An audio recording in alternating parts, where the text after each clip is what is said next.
Okay, Seth, you sent me a message. I'm going to read it directly. My political thought of the day. Pretty much, those inclined to vote for Trump have blind faith that everything negative about Trump is lies. So listing all the reasons to not vote for him is futile because they have faith that Trump is good, and no amount of evidence can change that because they aren't the type of people who actually care about evidence and logic. You can definitely see that. They mostly are just scared of foreigners, scared of economic collapse, scared of LGBT, deep state, control hungry politicians. They're scared of microchips and vaccines, child eating Democrats. That's a good quote there. Trump's brashness makes them feel safe behind a bully big enough to defend them. They will rationalize anything he does just so they can maintain the emotional comfort provided by his facade of safety. Hot take of the Yes, day. this is a hot take. Yes, uh, yeah, I definitely see the personality cults and what you're describing here. That whole element that he's very much like he's fulfilling lots of tribal niches, I guess, Yeah, yeah, and tribal desires, and yeah. I think there's a lot of I would call it like regression. Like there's like the paradigm of integral theory where it's like we like start at these like tribal mentalities and then our culture evolves into like the Enlightenment and postmodernism, right. and it's like I think that it's like when you're more afraid, you regress to that tribal element. And when you're less afraid, you kind of expand. Oh, like let's go do sciences, right? It's like if you're afraid that you're going to get like destroyed by an enemy, you don't got time for science. You don't got time for the Enlightenment. You don't got time for philosophy. You know what I mean? And so these Yeah, more complex cultural mindsets require moving past like these tribal fears. And so I think there's kind of like the political landscape. They're trying to maximally motivate you to like rally and vote, and so they're maximizing fear, and it's a downward spiral to like regress to that tribal mindset to maximize your behavior. right. And they're creating that fear like in many different forms now, and just not just on the television, but mainstream media and the internet. Yep, yep, yep. And that's unfortunate.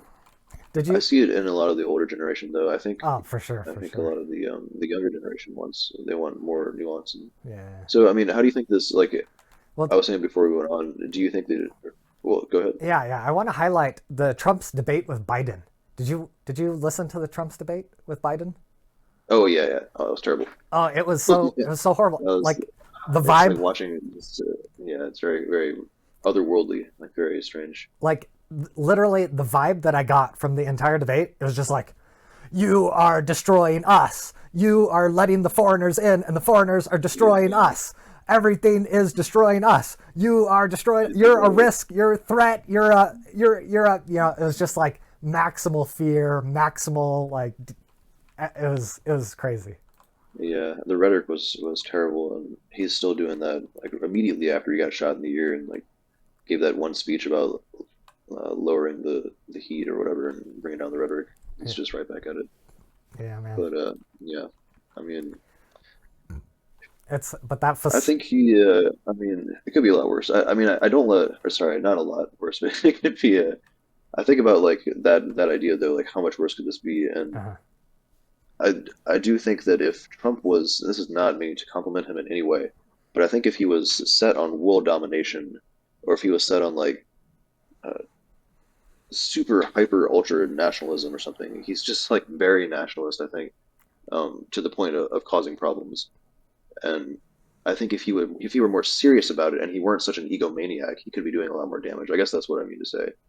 And I'm thankful for that. But he's still like he's definitely the most dangerous president we've ever had, hands down. oh I mean, yeah, just for sure. like also just childish and shameful that we have such a person in office. Or we've had him in office. I mean, Yeah, yeah, that's pretty much how I feel. It's very sad that that so many people think that it's a good idea to vote for him, but I think it's just like there's a web like we're living in two different realities, and we completely don't trust the other half of the reality, and it's just like from their mindset, everyone on the other side is an evil monster that completely lies, that all the courts are corrupt. Yeah. It's just like they don't trust any of the courts, they don't trust any of the science. Like everything is corrupt, and therefore only that which Trump says is truth, right? Right. Yeah, it has a very religious aspect to it, the whole cult personality or personality cult and the cult of personality. But I mean, I think so. Before we lose lose a lot of the audience watching this, why don't we try to do an experiment like we were talking about before we went on here? Could we view what you said here in mirrored form on the left? Because Mm, and the reason that I think it's good to ask that question and yeah, easy to ask that question yeah, is because of complexity. Like these structures are now so lost in their complexity. Like they really are just kind of puppets or just uh, enigmas and images of ideology, just crystallized ideology all the way to the top. And so you can definitely see the that mirroring form. So, I mean, but it's not exactly the same. It's just like which ideology yeah. and to what degree, I guess. Yeah, I definitely think that the left also tries to employ fear as a motivational, mechanism. Like, oh, I mean, Trump is like Hitler. Okay, that's fearful. Trump is going to take away your rights. He's going to destroy democracy. Um, uh, Trump is going to, the right wingers, they hate women because they want to take away abortion. Um, they hate minorities. Yeah, I mean, there's a lot of exaggeration that's kind of fear mongering. Like the yeah, kind of during the BLM time, that was kind of like the police they're hunting minorities. Kind of a sentiment is very very fear mongering. You know what I mean? Absolutely. Yeah, there's a lot of rhetoric on both sides of this. It's very unfortunate because Kamala to me sounds like she's just very much like the puppet example or just kind of reading off a script of ideas. Or there's a lot of there's like a lack of character, I guess, or a lack of something to really relate to, and I don't know why. I mean, maybe I haven't watched enough of either of these people. Yeah. Probably I would definitely watch more of Trump because it's just so crazy to see this. But and it's like try to break down his the way he thinks and how he's like The yeah way he or what thinks. the ways he doesn't think I guess is what I mean. I, I, Yeah. I feel I feel like I don't believe in reincarnation, but like the existence of Trump makes me feel like some like Roman some Roman dictator like died and got reincarnated into Trump. He's got like this ancient mindset of Yeah. And just like the egomania is just shameless, shameless and brazen, and it really fits that part of the industrial, hyper confident Elon Musk type people here that we have going on. Like it's the grind culture bros yeah. that are supporting this, and that paradigm doesn't only exist here. This is also supported in many other nations. Um, I have a friend in Mexico who's a Trump supporter actually. Really? Speaking of that, Mexico. That's amazing. yeah, we've had some good conversations. Yeah, I don't know. Um, I feel like yeah, it's just I've seen the political polarization growing. Like I saw like 6 years ago. I started my philosophy channel in response to the growing political polarization because I saw it, years ago. I was like, we got to do something about this because like you can't just keep ramping up polarization every year. Like it's not a sustainable trajectory. yeah, Like eventually shit's gonna hit the fan. well, yeah, We're seeing evidence that it's just continuing to grow. There's very little evidence that it's reversing its trajectory. yeah. I mean, we want to know how to correct this, and we want to try to approach this from a place of understanding and nuance, and try to really bring down this increase of polarization. One thing I worry about, have you heard of the term the fourth turning, or this Ah, idea from Ray Dalio, where it's like the stages of civilization going in like 20 year periods, yeah, and I've heard of it, but I don't so remember the we're kind of concept. at the end of that, and a lot of times that ends in civil war, catastrophe of some kind. Yeah, yeah, But a lot of people that I listen to also say it probably won't. Like a lot of it's overblown because we see so much in the media. The media overblows everything. No matter you can't escape it. Like hmm even in the deep conversations in podcast form, yeah, there's still they're focusing on the issues and they're pulling from the most extreme examples in the large majority of cases. yeah, yeah, So that's good, right? And but also creates like it's like a two-edged sword there. Like it creates misinformation, but it also is it's a relief to know that there's so much misinformation. We're actually pretty chill. because you look at people in reality, and I feel like we have to remind ourselves of this. But most people are pretty chill. They'll hold the door for you when you're going out the grocery store or whatever. They'll put their card back. Yeah, yeah. Um, you know, But that's right to each other. I mean, how do I put this? Like, I think we can bounce in and out of tribal mode, and like when you're at the grocery store, you're not in tribal mode, so it's like, oh, we're all the same. And then someone puts on a Right. Trump supporter hat, and it's like, okay, you've activated my tribal mode. Yeah, absolutely. And we fly flags. I mean, this is kind of getting into a bit of what we were going to talk about here, anyways. The idea of agency here. Uh, like most people aren't thinking at the depth of nuance that we'd like them to be, Mm-hmm. and at the same time, that can give us a sense of like forgiveness and understanding. Um, this is something that I kind of think of as deterministic empathy. Um, so the whole idea of like determinism, causality, and uh, the causal processions that lead a person to adhering to these tribal structures and social bonds and all that. Um, as much as much of that as you can attribute to them, you can attribute agency or empathy and forgiveness to because of the lack of agency. So it's like you could even calculate that if you really wanted to, but because it's incalculable, you can have incalculable amounts of empathy to people because you never know the full extent of someone's. You can never walk in someone's shoes completely. Yeah, yeah. Free will is a really good. I mean, the no free will view of the world is really good for promoting compassion. It's kind of an interesting benefit of kind of a more accurate view of reality. Absolutely, I think that's the best. That's probably the best one. It's valuable to have a sense of like I am willfully choosing to be kind to this person because just out of the kindness of my heart, like it doesn't have to be um, thought of as deterministic or thought of in that way. It kind of creates at least like the idea of determinism can create the possibility of thinking too rationally about it. Yeah, and it's like you're inherently calculating it. But maybe I'm thinking too far on that. Does that make sense? To what I was saying? Are you trying to say that being determinism makes you calculate things, and calculate things gives you empathy? Well, that's kind of what I'm saying is a problematic way that you could look at it, or Uh, that's another way that you could look at it that makes deterministic empathy uh, not a preferable outlook, or the idea of arriving at compassion via determinism. Um, because you can like break this down into Buddhism or any other forms of like non-presence or no self and all that. But I think that I mean, it's kind of hard to take it in a non-positive light. yeah, I think probably one way to think of like this deterministic empathy, it's like you are the way you are because of the chain of causes before you, and you don't have control over that chain of cause that came before you. And so it's like the fact that you're different is kind of like an arbitrary thing of luck. It's like, oh, it's like this person had different circumstances and now they're different. And it's like, well, if I was in his shoes, I would also be like him. So maybe I should, have more compassion for him because I could be that if I had his luck. You know what I mean?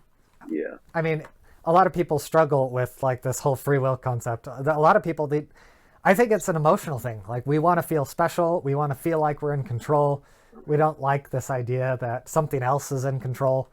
But I think Nietzsche, he had a very insightful quote about free will. Nietzsche, he said something to the effect in his book, Beyond, or not Beyond Good and Evil, it was Human, All Too Human. In Human, All Too Human, he said something to the effect of, humans are just ignorant of chains of causation, right? It's like humans, they like think a thought and then they do a thing, and they're ignorant of what caused the thought. So it's like action was caused by thought, and then they're ignorant of what caused the thought, and they confuse ignorance with freedom. They're like, well, I don't know what's prior, therefore it's just free of everything prior to it.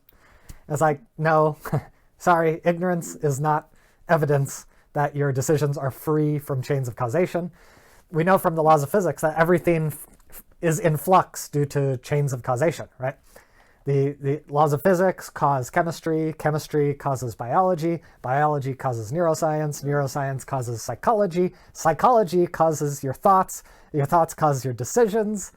All of that is connected in chains of causation, your decisions are not free from the laws of physics. There's no logical argument for saying that you just I'm not like my decisions. They're completely free from my genes. They're completely free from my culture. Completely free from my environment, my parenting. Completely free of epigenetics. Completely free of the weather. Like no, like all of these factors are causally linked, and your decisions are an output of all these causes, right? Yeah, and this is kind of where I like the idea of a deliberate selection. So you kind of are doing more of a deliberation, or there is an instance of deliberation happening in the cognitive mind in the process of problem solving, navigating a problem space, and all that. That kind of like gives you a little bit more sense of gratification.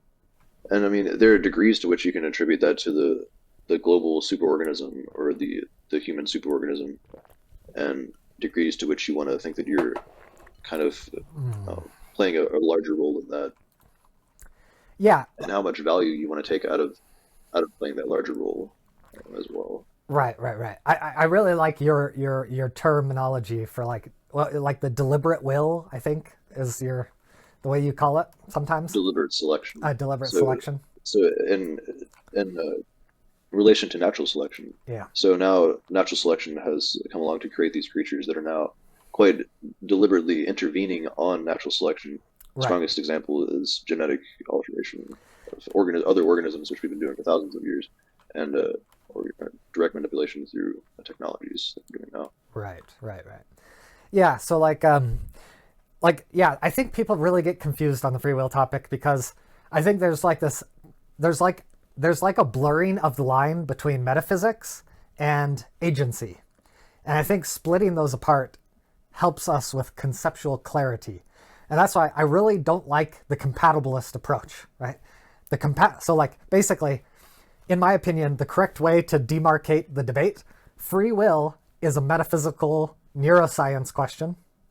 And then agency, that's a goal-oriented, functional-oriented, practical debate. So like in terms of what's practical, like how do I live my life? That's the domain of agency, right? We make actions, we pursue goals. That's so compatibilists, they're just conflating the two. They're saying, well, this agency is free will. Like, no, those are two different topics, right? If we split them apart, the debate becomes Yeah, it becomes much more clear conceptually. yeah. I've listened to the compatibilists, Sean Carroll in particular, and it's very convincing. But when you really think wholly through the deterministic lens, it is that. But we have to also leave some room for the unknown because I mean, the strong example for that is um, the idea that we only see 0.003% of the light spectrum. And yeah, we have these, you can think of them as these feeble tools of technology, which I kind of think of as their own superorganism, the technology superorganism that kind of rides alongside the humans, and we kind of blend together and work together at times. Um, Yeah, but that's, yeah, I don't know. I'm very it's weird to think skeptical. about. I'm very skeptical that there are gaps in our knowledge that can provide for metaphysical free will. So, like, my opinion is like humanity just needs to give Yeah, up on metaphysical free will, focus on agency. That's where the money's at, right? And that's in my opinion, the deliberate selection. That we're talking about agency right there. You know what I mean? and that's kind of like this. Like I have a visual I'm trying to illustrate here, where like you have the broad spectrum of the human organism or superorganism, and then you have these kind of instances that kind of spike up sometimes. Well, yeah, you can think of it as like a sharp instance, like when Donald Trump almost was assassinated, for instance. Like that's a huge, massive impact. Hmm. Or when you have a breakthrough like Einstein's M equals mc squared, Hmm. that's a huge instance. So this can be positive or negative in that way. But I mean, like I'm wary of thinking of that way because that leads me to thinking that it's all about having those major spikes or having that big impact on the world, and we know that usually doesn't work out for people, not very well. Yeah, I mean, chains of causation are complex, but Pursuing the humble life. I mean, if you're trying to get the best outcome, you need to have a knowledge of how chains of causation work. And like this whole like like Nietzsche said, like this free will approach, it's like worshiping ignorance. It's like my decisions come out of nowhere; they're free. like you're just like embracing ignorance. It's like, why are you not curious about where your thoughts come from, right?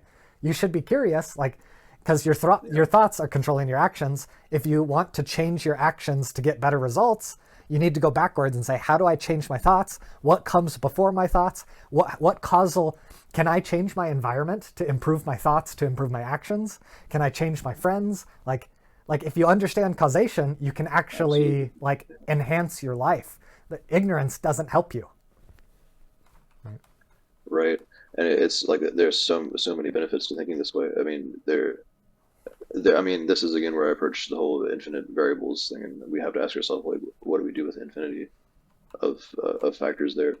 So, I mean, the examples that I'm bumping up against are like concepts like love. That's always a good one. If we take a deterministic reductionist approach to love, that loses its meaning, and the whole meaning crisis arises, like John Verbeke talks about. Mm-hmm. One that I'm working on right now is the psychology problem that we seem to be having in Western psychology. I mean, and that's very controversial at the moment. This idea that our all of our actions and all of our mental states and mental experiences are due to our past experiences and our past traumas or our past influences. Um, that leads people to think that they can't will themselves out of that or take action and take agency towards towards healing themselves. And yeah, this is not new. This has been discussed by Ernest Becker. Right. Nietzsche also kind of touched on this in many ways as well. Rollo May, Otto Rank, even William James, the OG psychologist himself, was very open about where this is going. Right. Another strong example that not a strong example, but just another person who wrote extensively on this is John Dewey, and he he caught a lot of slack for that as well. Thomas Azad, he has a book called The Myth of Mental Illness, and that's got him in a lot of trouble because he went kind of like complete anti-psychology with it. So you can Mm-hmm. see how this gets dangerous too. Like we have to have a healthy blend. Yeah, man. I mean, I think that you're making a really important distinction. And if you like in the psychology, I think the distinction you're making has an analog in the free will debate, which is the determinism versus fatalism distinction. And I think a lot of people conflate the two, right? So when people Yeah, think yeah, about determinism, like sometimes people think determinism, it means we can't change, that we are fixed, that we are stuck, and that we are inevitably moving towards a fate that we cannot avoid. No, that's not determinism, that's fatalism. Fatalism is the idea we can't change our fate, right? right. Determinism is actually, it's compatible with change, it's compatible with evolution, it's compatible with improvement. And so a better perspective on determinism, I think, can remove that fatalist weakness from the paradigm. Yeah, it's interesting you use the term fixed. That reminds me of something I learned in my lessons with cognitive behavioral therapy. Mm, There's a term called the fixed mindset, exactly. and that's like the fact that that term exists Mm, and has existed for about 80, I want to say 85 years now, mm, since Aaron Beck and Ellis were working on this kind of stuff.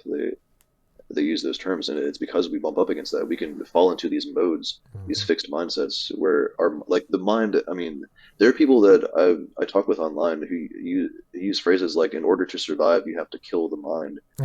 I mean, they're just like really, and there are examples in the not to like to rail on this movie, but I did a review recently of the Inside Out movie where they had like the emotions were essentially calling the shots to put it very vaguely and um but there was a scene where like there were mind police.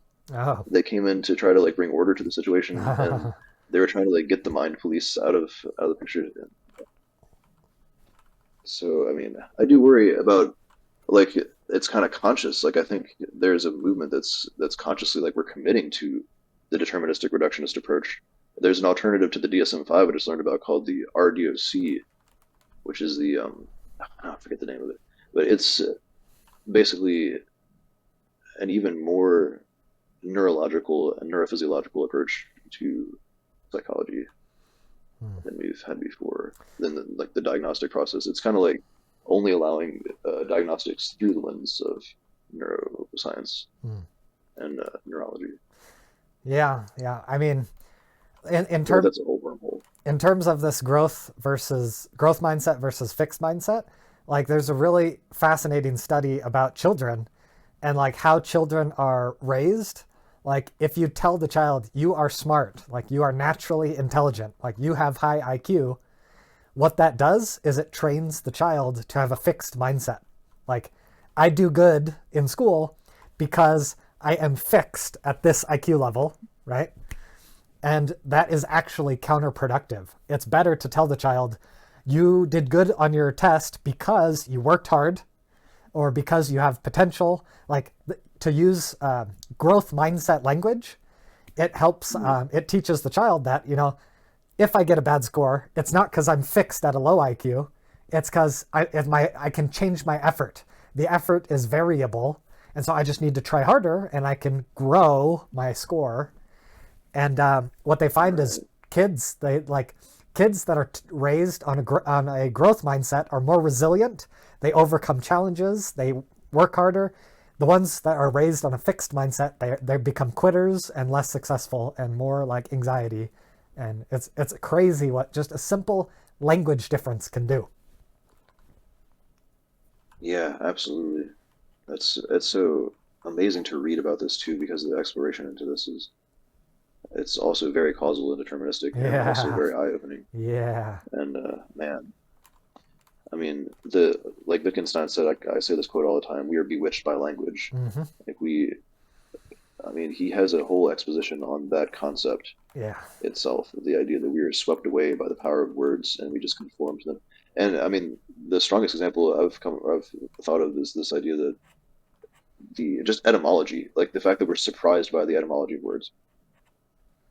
Like you take almost any word and you trace back the origin of it, and it's always like, oh, that's interesting. And the fact that it's interesting to you is because you just adopted the relative common association of that word, which is wholly deterministic through linguistics, yeah, cultural yeah. language. I agree. Like Yeah. it's fascinating to dig So we got into to change the that narrative. etymology. That means there's a lot of power there. Like that's a tool. Yeah, yeah. Words have a history, a deterministic history, just like everything else. But I don't know. Linguistics, that's a whole nother topic I have a lot of opinions on. But there's a lot more things to say Yeah. here on free will. Like just like one important thing that like most people don't think about is like we have tons of science, like twin studies. You know what I mean? We can see like twins, they got the same genetics, and we can measure like how much determinism there is. And like fraternal twins, they've got half the same genetics. So in science, we're measuring how much of this, what the causation, how much of the similarity is caused by genetics, how much is caused by environment. We're constantly measuring these things. Like determinism is just all over science. It's like you can't avoid determinism. You know what I mean? Yeah. So that's why we need to embrace the determinism, just Right. but get rid of that And fatalism I mean, perspective. it's so I mean, I kind of gravitate towards Bernardo Kastrup's idea of the working with the daimon or however he pronounces it. The it's kind of like you're guided by a causal purpose. Like your purpose is kind of laid out for you, Uh huh. and you can align with that better or worse. And I think Schopenhauer got into this as well a bit. Yeah. Like you kind of feel when you're on track Yeah. with your destiny, and that like you are destined or predestined to do this one thing. And that's kind of like here's your impact. However humble that might be, if it's just starting a community garden and Yeah. it's a really good community garden, and Yeah. you take value and self esteem in that, Right. but you don't even have to take value and self esteem because you see the impact from others and other people tell you, and that's the reinforcement of the superorganism, kind of telling itself like, yeah, we're doing this thing, or we're creating goodness where we can. Yeah. Yeah. I think like I really like Jordan Peterson's critique of Nietzsche, where Nietzsche was basically saying, "Oh yeah, we should just create our own values and be like the Ubermensch, right? We need to transcend our culture, transcend religion, and just make up our own values." I was like, that doesn't make sense. That's like a free will perspective. Like I am just free to invent Yeah, my values. Like no, you come from evolution. Like your values are baked into you by history. Like thousands, millions of years have like causally built, like you like the taste of sugar. Like you didn't invent that value system. You inherited that value system, right? And I think we have moral taste buds that goes to Jonathan Haidt's work. Like you inherited these moral taste buds. You inherit a lot of these drives and this purpose. And so like Jordan Peterson's approach is, instead of creating your values, you need to discover them. Like deep within you, there's a lot of values and purpose and morality. It's all baked into your structure, and your consciousness, it's too superficial. Like your consciousness is the tip of the iceberg, and you've got 95% of your brain is unconscious, and then your body has all this unconscious wisdom. I think you have to drill down and you have to meditate on what your deep core values are. You have to go deeper inside yourself to find that innate purpose, right? What do you think about uniqueness? Like, is it good to take value? And so, if you really want to be an Ubermensch, or like you want to have a special impact on the rest of the world, the way to arrive at that would be trying to find like the most unique way to perhaps play the trumpet or become a famous musician or a famous artist by trying to hone in on the best way to portray this particular image and speak to the human muse or the human collective muse, if you will, and this the feelings of mutual understanding, expressing things that we all can relate on. That has inherent value in it, and the way to arrive at that, I'm going to try to explore this as deep as I can here. Bear with me. The way to arrive at that, one way to arrive at that could be calculative, or it could be a reductionist approach at that in a way. So a lot of artists do that by accident, is what I'm getting at. Um, Trying to be, because you have to be like, I don't want it to sound like what this person did. I don't want this section to have this particular piece, and then some parts of it come to you just randomly when you're writing music or doing art, and so you have to take credit of that in some way, or you can. And but what I'm getting at with like the whole calculating part is more like, if I really wanted to be super unique and have a really unique uh, approach as well, and unique impact, what I would do is try and indeed sift through all the ways that everybody has done things and do it exactly as uniquely as absolutely possible. And I can use AI to do that if I really wanted to, I believe. Yeah. Yeah. Does any of that make sense? Like what I'm getting at? I Like think there's, so. because Yeah. how much of that do you want to take credit for? Mhm. You know? Yeah. I mean, I think in terms of responsibility, we can distinguish between metaphysical responsibility and agentic causal responsibility. It's like in a metaphysical sense, like no one is responsible because we don't control our history, right? But in terms of agency, like yeah, you are responsible. You are the Right. agent who did that thing. Like if we draw the line of chains of causation, you are the causal link that produced that output. You know what I mean? So we don't have to completely get rid of like agency and responsibility. That's to me that's reasonable. But Right. there's some interesting things. I think it's fascinating that you highlighted this unique impact, right? I've noticed that too. There's almost a drive within humans to provide a unique contribution to society.